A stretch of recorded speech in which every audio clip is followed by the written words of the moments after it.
Olá, boa tarde, terceiro ano, boa tarde, Letícia. Olha, nós aqui mais uma vez, hoje, dia 26 de outubro, né? Já no finalzinho do mês.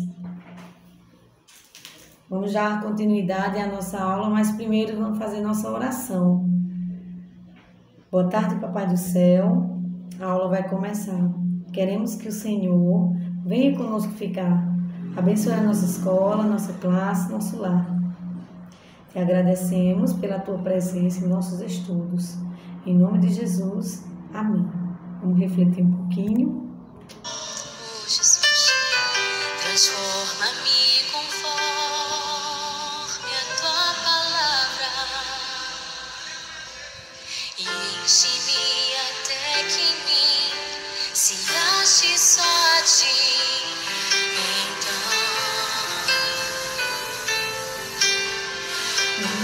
usa-me, Senhor.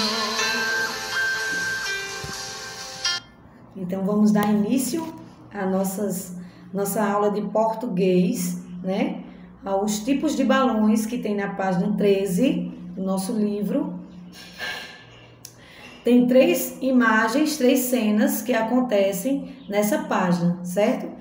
E a gente vai fazer o recorte desses balãozinhos e vai colocar nas imagens correspondente a cada ação que está sendo feita nessas imagens. Na primeira imagem, você vai usar o primeiro balãozinho, que a menina está conversando ou sussurrando no ouvido da coleguinha.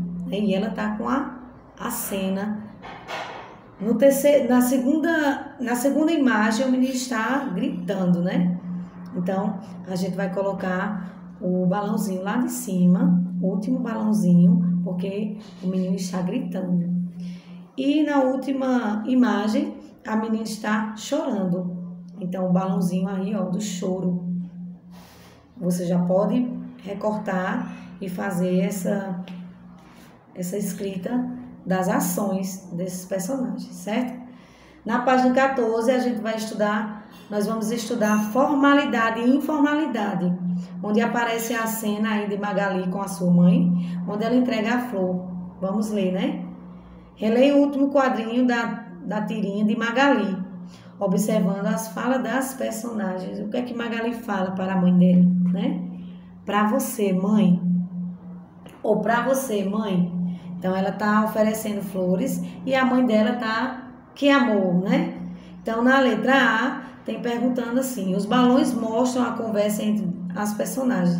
Qual a ordem de leitura das falas? Ou seja, quem é que fala primeiro?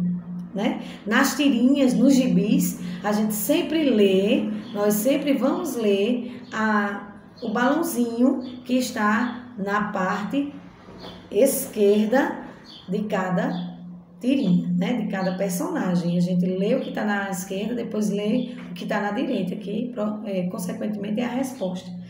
Na B, situação formal.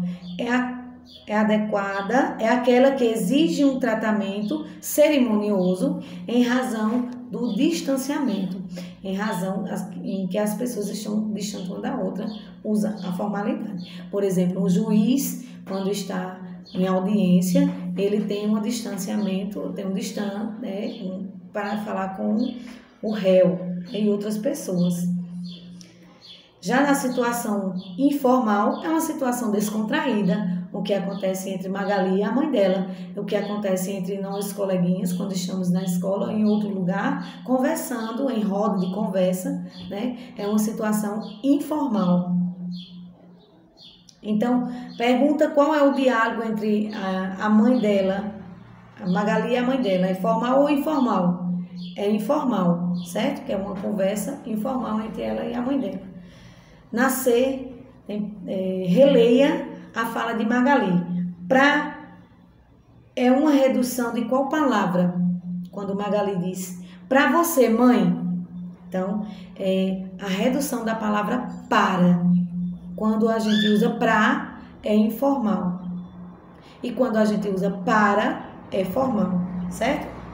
E te perguntando assim, o uso de pra é de maneira É uma maneira de representar na escrita a forma como uma palavra é pronunciada, sim.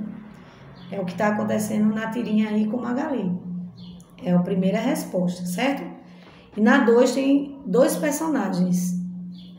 E a pergunta é: escreva o que você imaginou nos balões. O que você imagina quando você vê um rapaz, um homem, oferecendo flores para uma menina? O que a gente imagina que ele está perguntando, dizendo a ela, né? Falando quando a gente vê essa cena?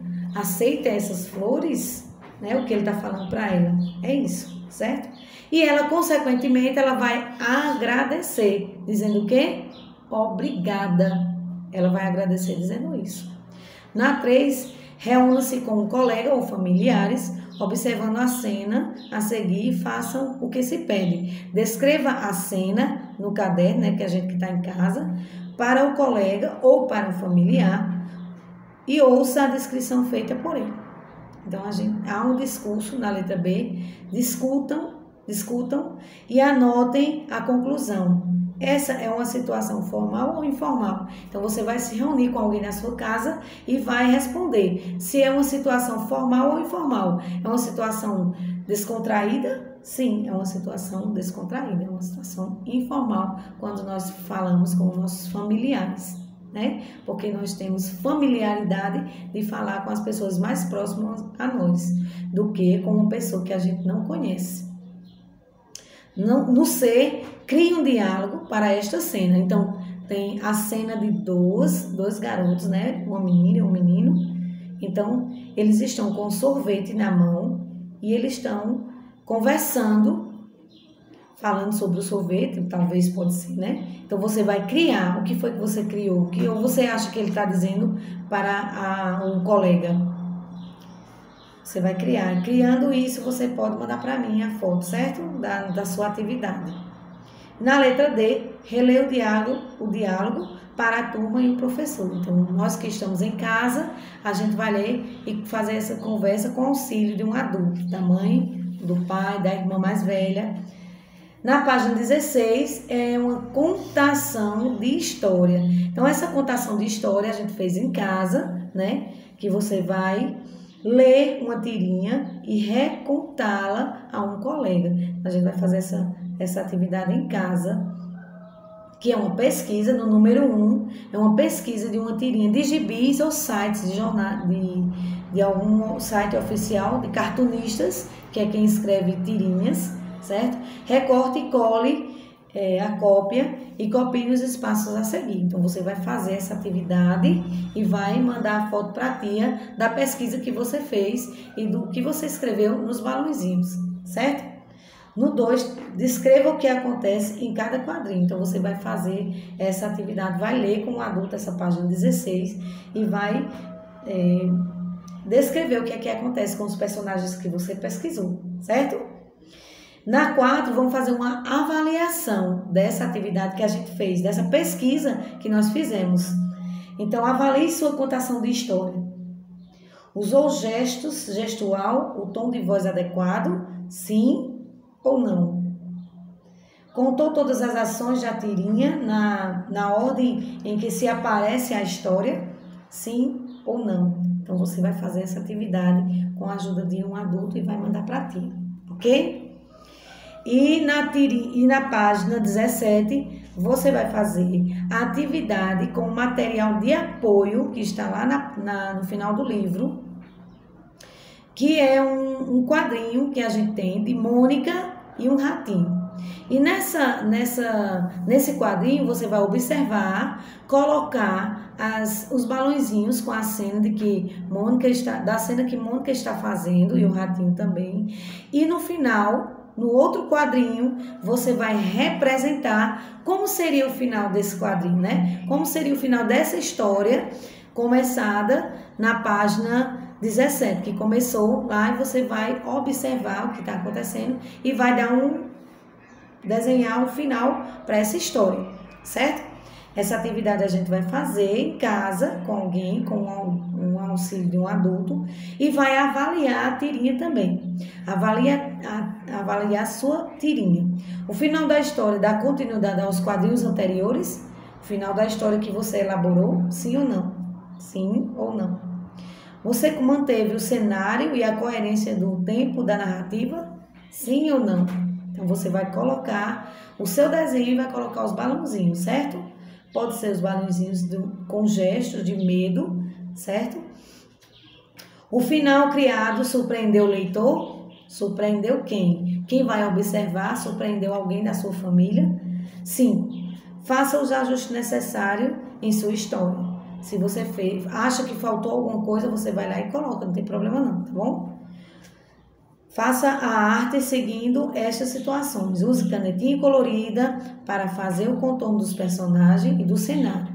Use canetinhas pretas nas palavras e no formato dos balões. E pinte com lápis de cor e desenhe os últimos quadrinhos, que é o quadrinho que você vai elaborar, certo? Você faz essa atividade em casa, manda foto para a tia, certo? Essa é a nossa atividade de hoje. Em seguida, a gente vai dar uma leitura na biografia da página 18, certo? A gente vai fazer essa leitura e amanhã a gente faz nossas atividades da página 19, tá bom? Beijos, fique com Deus e até amanhã.